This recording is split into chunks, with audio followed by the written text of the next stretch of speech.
Salut tout le monde. Une fois de plus, c'est la faute d'un tonton.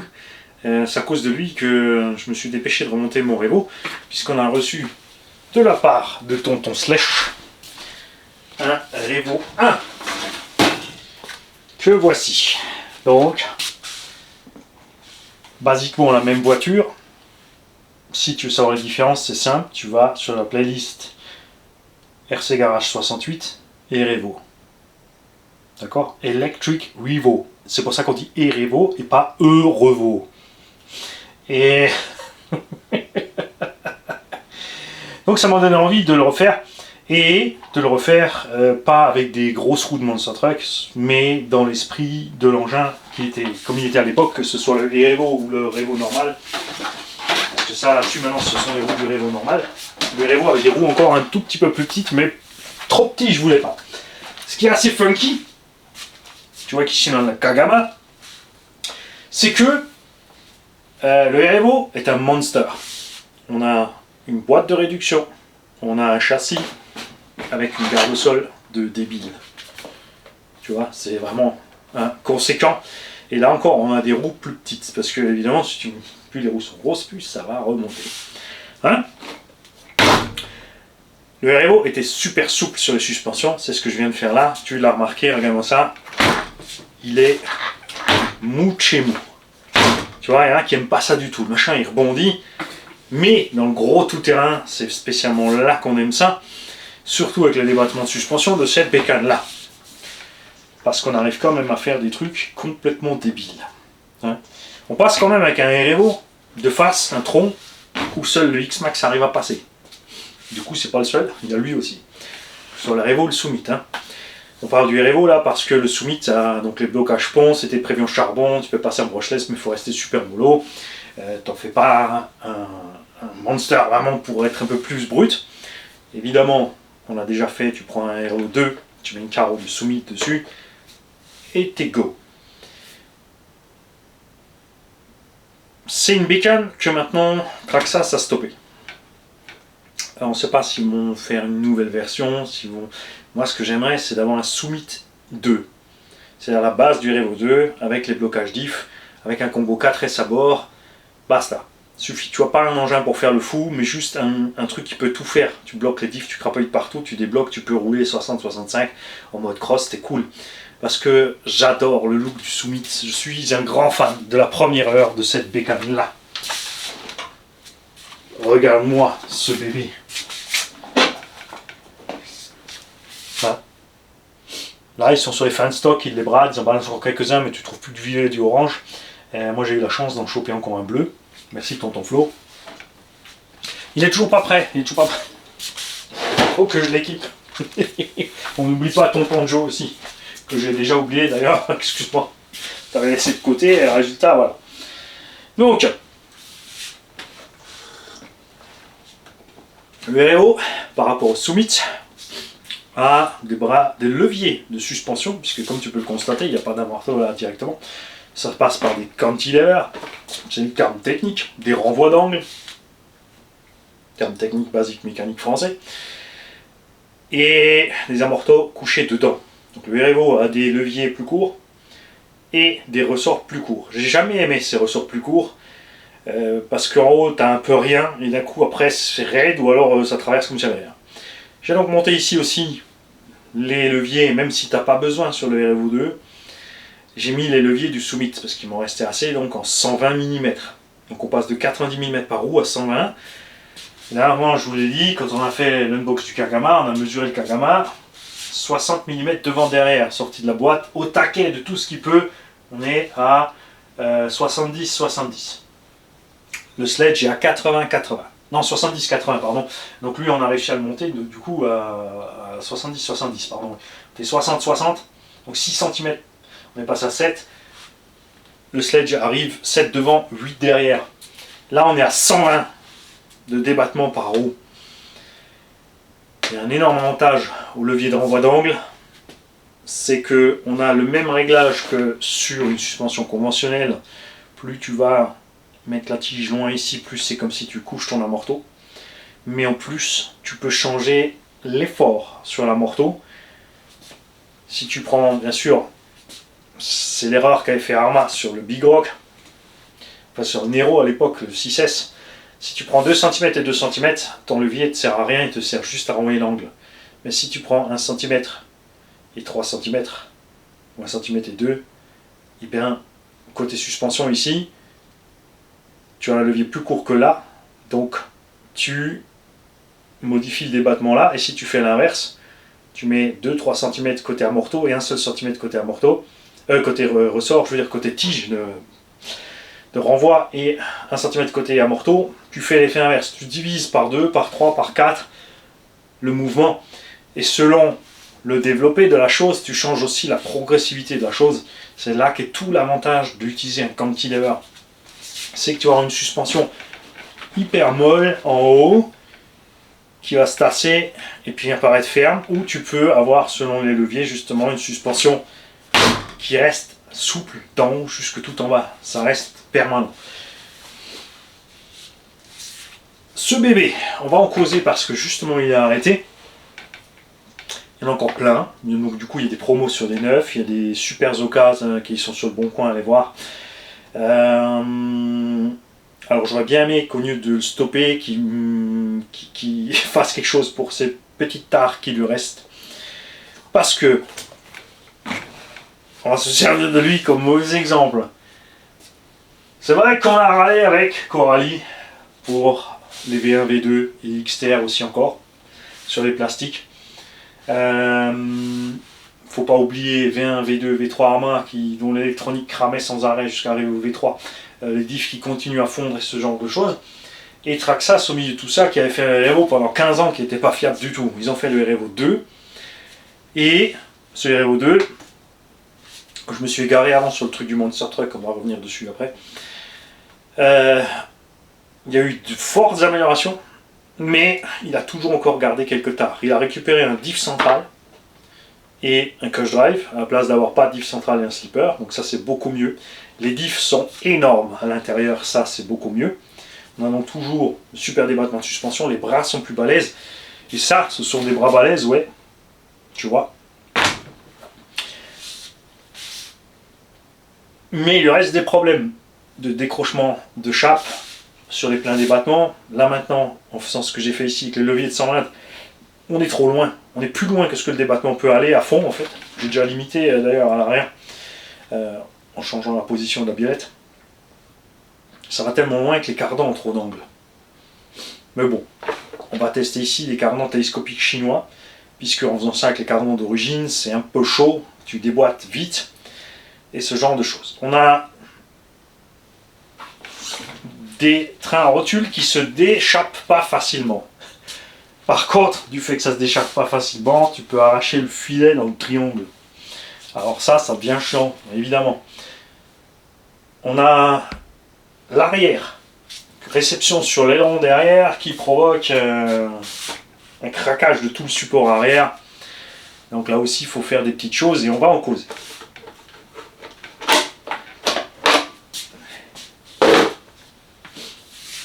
J'ai donc utilisé avec les leviers de 120 les ressorts dorés haute racine. Dispo sur AliExpress, tu mets tout simplement Revo ou Summit Springs, S-P-R-I-N-G-S pour les trouver. Tu as différentes couleurs, les plus durs sont les violets, moi j'ai pris les dorés.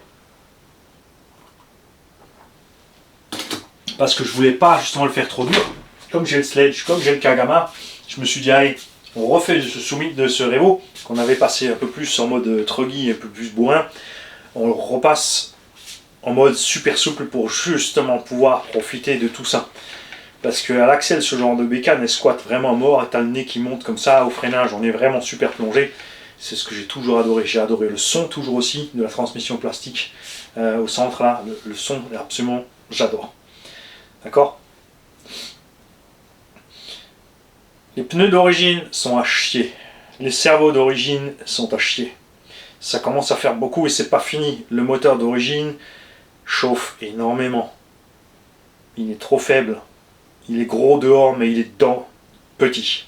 La plupart ont changé par un moteur de Sledge puisqu'il se branche directement sur le vario d'origine. Et pour compenser la perte de kV, tu changes forcément tout simplement ton étagement. On est normalement, je prends 13,54 ou 15,54. Donc tu passes 2 dans le plus, fin de l'histoire, tu as rattrapé ton truc. Parce que pneus, entre 70 ici maintenant, j'ai pris des roues de H&R Mars 6S à cette taille-là. Tu peux monter des roues de Ridley Bash si tu veux le style un peu plus MT. Elles sont un peu plus grandes et un peu plus larges. On a vraiment non, j'ai fait dernièrement une vidéo sur tous ces pneumatiques. On a testé donc les gros backflip, version chinoise, ce genre de choses. À savoir que le REVO, l'idéal c'est de mettre des jantes avec du déport. Les roues, bien sûr, du sledge. Les sledgehammers vont super bien dessus. Tu penseras, comme toujours chez Traxxas, merci Traxxas, à changer les mousses par des toutes en mousse. Donc, tu vois, ton budget pneumatique, wow, hein, entre 70 et 130, 140 balles. Les servos, tu peux les virer, t'en mets un seul. 25 à 35 kg, ça se trouve à 35 balles. Mais tu commences à cumuler sévère. La suspension, tu peux laisser comme d'origine, il est bien. Moi, j'aime bien comme il est d'origine. Pour ceux qui ne veulent plus faire mais commencent à sauter, oui, effectivement, il faut commencer à changer setup, ça devient compliqué.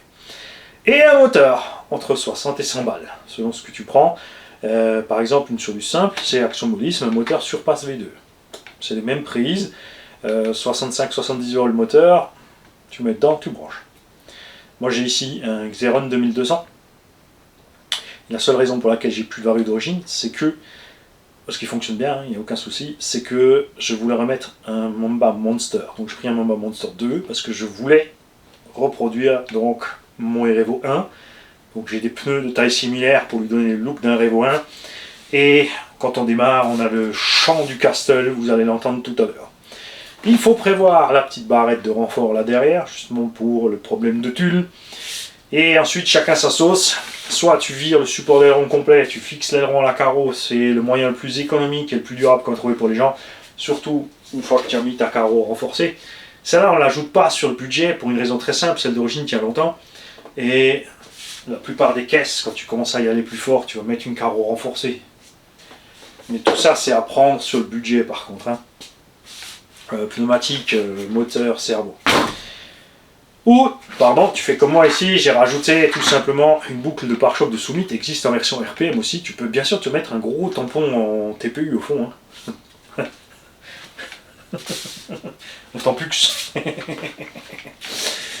déjà, je me suis habitué chez Traxxas à la poignée de transport avec le sledge. J'ai mis la roulette, le X-Max, le XRT. Même les petits, hein, ils ont fait ça, c'est génial en fait. Je trouve ça, c'est tellement couillon, mais c'est tellement bien. Ça fait une petite zone de plus pour absorber le choc. L'aileron, aussi d'origine relativement fragile. Il est flex, mais il se déchire. Donc là, j'ai pris pareil, hein, chez Action, un petit truc flex. Comme ça, quand je vais tomber sur le tulle, ça va bien se rétamer la tronche et ne pas taper trop vite là-dedans.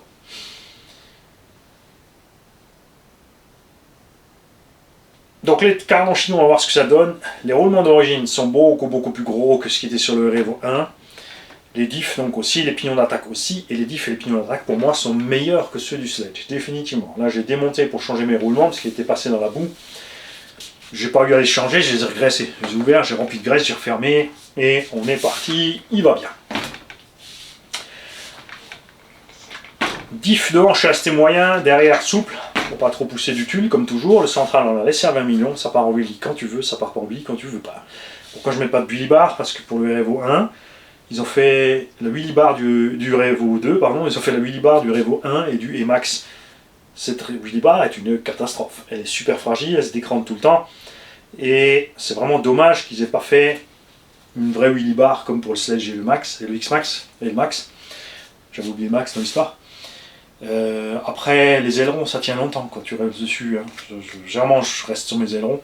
Au pire, tu peux te fixer des petites roulettes juste à l'intérieur du roulement, de l'aileron ici qu'elle dépasse là derrière. Une petite roulette en plastique avec son petit axe, un écrou, et hop, c'est bon, ça pose. Tu fais ce que tu veux. Moi, ça me va comme ça. Je suis pas un grand fan, j'ai pas besoin d'avoir des roulettes au cul de la bagnole. Ce que je préfère, c'est garder mon wheelie moi-même. Maintenant, évidemment, il y en a qui vont utiliser le récepteur de la Promoto. Ils vont coller ça dans la voiture. Attention au sens, puisque je pense que selon le sens, ça va te changer l'angle des wheelies. Pour faire leur wheelie automatique, puisque après l'AVC, TSM, ESP, maintenant, bon, qu'on mette le truc de wheelie automatique, wheelie stoppie. Et ensuite l'anti-retournement latéral et tu retournes tout seul et bientôt tu programmes et tu t'assois, tu regardes rouler la voiture. Ça ne m'intéresse pas du tout. Ce qui me plaît, c'est conduire. Donc je vais te mettre la bécane en route. Tu ne vas pas oublier que, je t'ai dit au début, j'ai les carnans CVD télescopiques avec un angle trop grand. Donc quand l'engin est en l'air, ça secoue. Ça n'arrive pas quand il est par terre. Évidemment, tu vas me dire quand tu décolles, ça arrive, mais au moment où je décolle, je lâche les gaz en général. Donc c'est pas très grave. Évidemment aussi, ça va frotter sur les triangles supérieurs et ce genre de choses, selon ce que tu fais. Mais je m'en fous.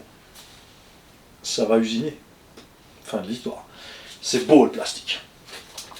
J'ai couplé ça sur ma DX4 parce que ça, c'est un des engins que j'aime bien pour faire le cochon avec. Même si c'est vrai qu'une fois que tu es passé un gadou avec un REVO2, c'est un peu plus complexe à nettoyer que le sledge. On aime sa transmise fermée. Il n'y a pas de ventilo parce qu'on arrive à des températures extérieures de 10-15 degrés. Donc moi, les ventilos, je les dégage, je les trimballe pas toute l'année. Les ventilos, je les mets en été. Et encore, c'est pareil, j'attends 20, 25, ah effectivement là le moteur est bouillant, hop, je vais sortir mes ventilos. C'est du point mort. Donc si tu peux t'en débarrasser, dès que tu peux, tu débarrasses. Direction avec un seul cerveau, avec un bec à 7.4, parce que le Vario Monster est programmable. Eh ben nickel.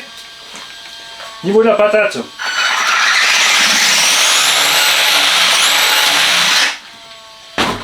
On a mis un 14 dents, ça suffit. C'est pas une foudre de guerre, je veux pas en faire un missile. Il faut juste que j'ai assez de sauce pour m'amuser. Les roues, comme tu as pu le voir, ballonnent juste à peine. Mais on l'a vu sur le X-Mars 6S, ces pneus, justement pour les stunts, font le boulot. J'ai fait une modif dans ces pneus. J'ai commandé ces pneus montés, non collés. J'ai sorti les mousses d'origine qui sont dedans. Et j'ai mis des mousses HPI pour Savage Flux. Ouais, HPI sont les seuls depuis toujours qui vendent certaines mousses, comme ça tout d'un coup tu peux avoir des mousses. Donc il y avait ceux des HPI Goliath et ceux des roues d'origine HPI Savage, les GT2. Tu trouves ces mousses au détail en France, en boutique. Et c'est sympa parce que la mousse est un peu plus large. Et sur le profil aussi, la mousse d'origine c'est juste une tranche rectangle, alors que celle-là, elle a le petit rebord au milieu en plus. Donc on est un poil plus ferme. L'air sort un peu moins vite aussi parce que la mousse est plus dense. Et alors, je pense que ça ne devrait pas être dégueu là-dessus. Évidemment, en ayant remonté la bécane comme ça, je perds en stabilité. Hein, voilà, ça c'est sûr. Mais voilà, je voulais, tu vois, la suspension dans le tout-terrain, ça peut pomper, le machin. Tu vois, s'il y a une bosse, il va décoller et hop, on va rester en bas. Et c'est parti. Donc je te répète, garde au sol statique. Garde au sol maximum. Maxi, statique. Ok? Et mini, sur ces engins, ça touche. Il y a des engins où tu peux bloquer le mini pour pas que ça aille frotter. Surtout en piste. Pas de mélange avec ça. Avec les leviers longs, comme dit, j'arrive à des débattements tels que je peux pas tirer sur ma roue pour aller arracher ma chape ici ou ma chape d'amorto. Ça arrive à beaucoup de gens sur les gamelles arrière quand le REVO 9 sorti de boîte en 6S, ils roulent, machin il part en toupie et ils arrachent les amortos. Et c'est pas pris en garantie, mais c'est une casse méca, c'est une heure de pilotage, tu t'es cassé la gueule. Même si c'est vrai que évidemment c'est chiant parce que si ça avait été plus solide, ça serait pas arrivé. Hein? Tout ça pour te dire que, à l'heure actuelle, on a plein de bagnoles qui sont quand même un paquet plus solides que ce qu'on roulait il n'y a même pas 50 ça. On parle pas de ce qu'il y avait 10 ou 15 ans avant au niveau solidité. Et qu'on n'est toujours pas content.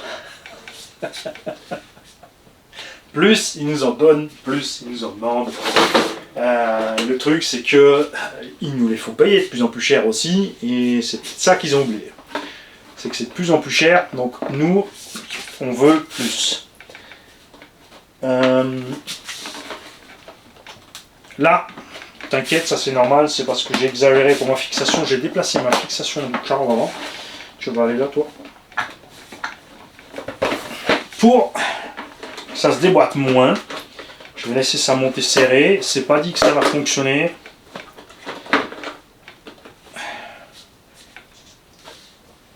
Le système de clips Traxxas s'est amélioré.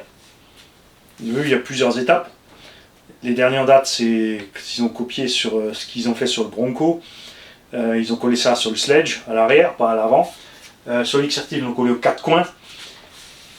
S'ils ne refont pas cet engin, on n'aura pas ce système là-dessus. Mais je pense qu'il est pas trop compliqué d'appliquer le système du Slash 4x4. Par contre, il faudra voir la largeur du système si tu veux le faire.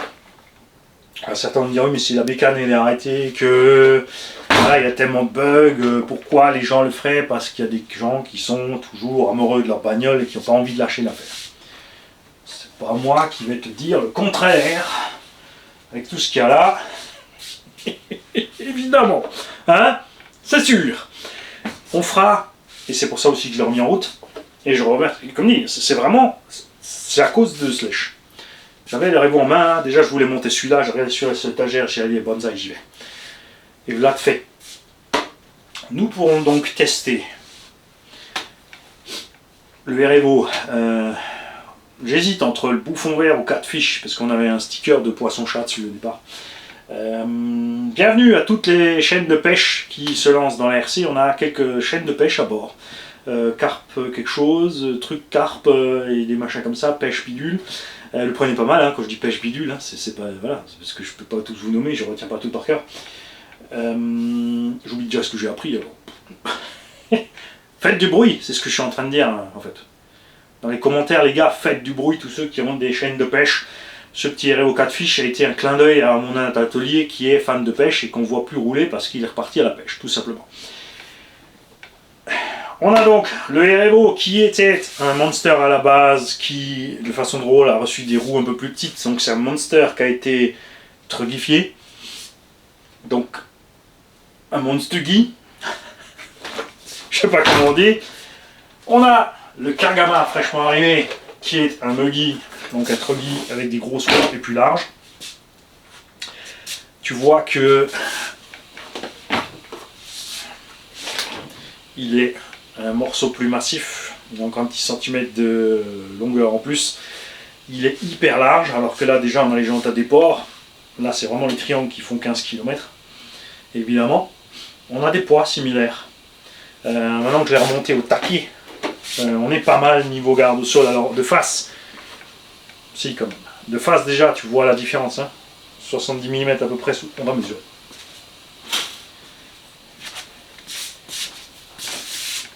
Alors moi je l'ai remonté, je rappelle que j'ai viré les barres stables, hein, parce que je m'en fous d'équilibre. On a 80 mm sous l'avant du châssis quasiment, et à l'arrière on monte à 90 en décrochant à fond, ce qui est super balèze, parce qu'on a aussi des roues plus grandes, hein, n'oublie pas, là j'ai des roues plus petites. Et ici on a le cul. T'es prêt? On a le cul à 110 mm alors que j'ai limité. Parce que justement je voulais vraiment pas que les carrons aient un angle vraiment trop débile. Et on a l'avant à 110 mm avec des roues plus petites. Rien qu'en mettant ces roues dessus et si je lâche le reste de la suspecte, j'ai les 120 de garde au sol. Mais le truc c'est au centre. Et ça, dans le gros tout-terrain, ça fait une différence énorme. On a 130 mm au milieu du châssis. Ça c'est la différence. Et malgré que j'ai un débattement de fou comme ça, regarde, quand on roule, il ne sera pas plus haut. Tu vois? N'oubliez pas, si vous n'avez pas vu la vidéo d'unbox, d'aller voir la vidéo d'unbox du Kagama où on explique tout. Parce que moi, j'ai assoupli mes suspensions à fond, j'ai viré tout le tarage, j'ai mis du plus fluide à l'arrière. J'ai changé la position des amortos pour le rendre bien soyeux comme ça. Mais regarde, il atterrit toujours comme l'aiment les gens de la compète, sans rebond. Poc, il est posé. Donc je voulais des styles de conduite différents. Et on pourra, grâce à ça, se faire des petits matchs comme ça aussi. puisque j'ai là le MTX. Donc lui il est bleu, tu vois, chacun sa petite couleur, sur lequel on a mis les magnifiques Kakapit saboteurs, que le Erevo peut emporter sans problème aussi. N'oubliez pas aussi que tous ces monsters, par rapport au Kagama, ont un avantage, les dents de diff 2 à 3 fois plus grosses. Donc ils auront moins de mal à emmener des roues lourdes. Là-dessus, on a 300 grammes de pneus, j'irai pas mettre ça. Ça fait 440 grammes, c'est trop lourd. Ceux-là on peut les mettre, mais ça fait plus petit. Vu que la carreau est quand même assez conséquente, je suis pas trop fan. Parce que ça, c'est une bécane à 680 balles. Ça, c'est une bécane que tu trouves maintenant à 750, mais elle te fait, on va pas se mentir, pour faire ça, elle te coûte 1000 balles. Mais elle est toujours là, parce que souvenez-vous que nous avons fait un match avec les MT. On avait le Erevo, le MTX, le Savage Flux XL et le T-Magic E6. Le T-Magic E6 et le le HPI Savage Flux en forêt, on a commencé à avoir des ennuis de casse triangle, cardan tordu, panne pignon moteur, ce genre de choses. Ils ont pas, enfin, tu vois que c'est des engins déjà plus anciens, d'ancienne génération, qui ont leurs petits problèmes. Le Erevo, lui, s'en est sorti, c'est pour ça qu'il est toujours là. Le MTX, bien sûr, s'en est sorti aussi, c'est pour ça qu'il est là. Et on va donc faire ça avec ceux-là. Parce que nous avons donc du coup deux monsters. Et on va sortir encore deux Truggy, que les constructeurs appellent aussi Monster, à savoir le Sledge. Donc le MTX et celui-là en même prix. Full origine sur le MTX, j'ai juste le moteur d'origine avec le poids de la bécane qui est un peu limite. D'accord? Tu ne sortiras pas ce que tu fais avec celui-là niveau puissance. On est plus lourd et le moteur est moins balèze que celui-là. Tout le reste est bon. Cerveau, radio, suspension, pneumatique, tout est bon. Le Sledge, vous connaissez l'histoire. Tu mets 850 balles pour le sortir de la boîte. Après, tu prévois des mousses, le cerveau et éventuellement un châssis. Mais ça grimpe vite. C'est là que ça va être chouette avec ça. Si tout va bien aussi, le temps que je te fasse cette vidéo, tu as peut-être pas encore eu de vidéo de run, donc tu auras le point de départ. Et je me prendrai le temps, hein. Je vais d'abord faire des essais tranquilles avec le Kagama dans la prairie, pas le dégueulasser, enfin pas le rosser. On testera peut-être différentes roues dessus, puisque c'est vrai que les Sledgehammer sont pas super lourdes non plus. Bon, on va peut-être modifier les zigzags, donc j'aurais peut-être pas envie de le faire. On essaiera des roues qui ballonnent pas. Les roues qui ballonnent, c'est cool pour les stunts et les flips. Mais quand on veut rouler normal, du coup, on mettra plutôt ce genre de choses qui a la même taille, le même poids, mais qui ballonne pas. Évidemment, on fera gaffe sur les gamelles hein, aussi, ça sera plus dur. On testera donc différents types de pneumatiques sur principalement d'abord le Kagama, et ensuite on fera la même, plus ou moins avec les autres, si ça me prend. Vous savez que généralement quand je fais des plans comme ça part en couille. Et ouais, je sais, parce que je m'amuse. Je pars, je commence à m'amuser, et après ça foire. C'est clair. On pourra se servir aussi de ça pour vraiment montrer les différences de conduite entre un engin type Truggy Muggy et un Monster. C'est sûr que ça c'est beaucoup moins stable. Après la différence de gestion des masses, tu les verras surtout sur les flips. Le Sledge dans ce domaine-là, pour l'instant, j'ai toujours pas roulé celui-là, hein, mais pour l'instant le Sledge, vous l'avez vu sur les équilibres, il est bluffant. Le machin, il arrive comme ça en l'air, tu le remets sur les roues, il arrive comme ça, comme ça, comme ça, comme ça, comme tu veux. Tu peux le faire revenir rapidement sur les roues, et ça c'est cool. Bien sûr, c'est le plus pépère, plus bateau. Et on a mis aussi le moteur un peu plus raide, mais là aussi sur la suspension. Donc on a un MT, tu vois, dont les suspensions sont assez raides. Il faut se dire que là, je les ai assouplis par rapport à l'origine. J'ai percé les pistons Qu'est-ce qu'il a fait? Bah ouais, mais de changer l'huile, je fais un trop plus gros, et puis c'est réglé. Mais on n'est toujours pas souple comme j'aime. Mais je voulais faire un petit truc moite-moite. On n'a toujours pas, comme tu peux le constater, testé les caca pizza butter aussi. Et nous emmènerons bien sûr aussi avec tout ça un vrai truggy, le Techno. Le T48 qu'on a là. Aussi avec des roues un peu modifiées, pas vraiment pur truggy, hein, mais que tu vois un peu comme dit. Le rapport poids-puissance, l'énorme influence que ça a entre un engin. Tous ces engins ont quasiment la même puissance à bord, hein, à peu de choses près. Celui-là il fait 7 kg il est boîte, lui il fait 6 kg, le Sledge 6 kg 5, le Revo il doit être un peu moins de 6 kg, j'ai pas de quoi peser là tout de suite. Et le Techno, bon, on a la cage et les roues un peu plus grande, on est à maximum 5 kg. C'est vrai que si on le met en full truggy, on sera dans les 4 kg 700, toujours avec la même puissance à bord. Ça, je pense que ça va nous faire une petite série de vidéos assez sympathique. On fera la différence sur la prairie, la différence en forêt, sur les pump track. Pour moi perso, pump track, vous le savez, je préfère le châssis plastique. Et surtout châssis plastique plus haut au centre. Ça c'est l'avantage du Revo, du Stampede, du Hoss.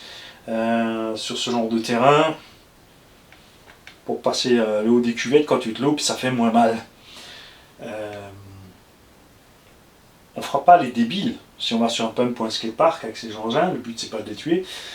On en a peut-être aussi le USA One, même si c'est le moins puissant de tous, il est qu'en 4S. C'est un véhicule à pont, c'est différent à rouler, bien sûr, on n'a pas la VMAX qu'on sort avec tous les autres. Hein. Mais toujours pareil, quand tu es sur un circuit restreint avec des rampes, la VMAX te sert finalement pas à grand chose, sauf peut-être au moment où tu envoies sur les gros sauts. Mais tu verras que niveau stunt, il y a de quoi largement s'amuser avec une bécane pareille. Enfin franchement, moi je l'adore. Mais c'est un style de conduite à part aussi. Ça plaît pas à tous. C'est sûr. Donc, le préféré de Chuck RC, à mon avis, Techno, puis Kagama, puis Sledge. Les préférés à Mani, MTX, Sledge et Revo. USA One. Ah, le Sledge, ça c'est le machin entre les deux. Les gars, je veux votre avis. Qu'est-ce que vous avez testé? Est-ce que vous pouvez comparer? N'hésitez jamais à donner des conseils, trucs et astuces quand vous avez fait des tests, des essais, des machins. Vous n'avez absolument pas besoin d'être d'accord avec moi. Ok? C'est du partage. Tu as une autre technique, tu penses qu'elle est meilleure, tu la partages. Les gars essayent et ensuite ils m'écrivent ouais, t'es une bille, Money, l'autre il a raison. Ça me vexera jamais. Parce que du coup on est tous plus malins à la fin. Alors, détendez-vous et partagez. Ciao les gars.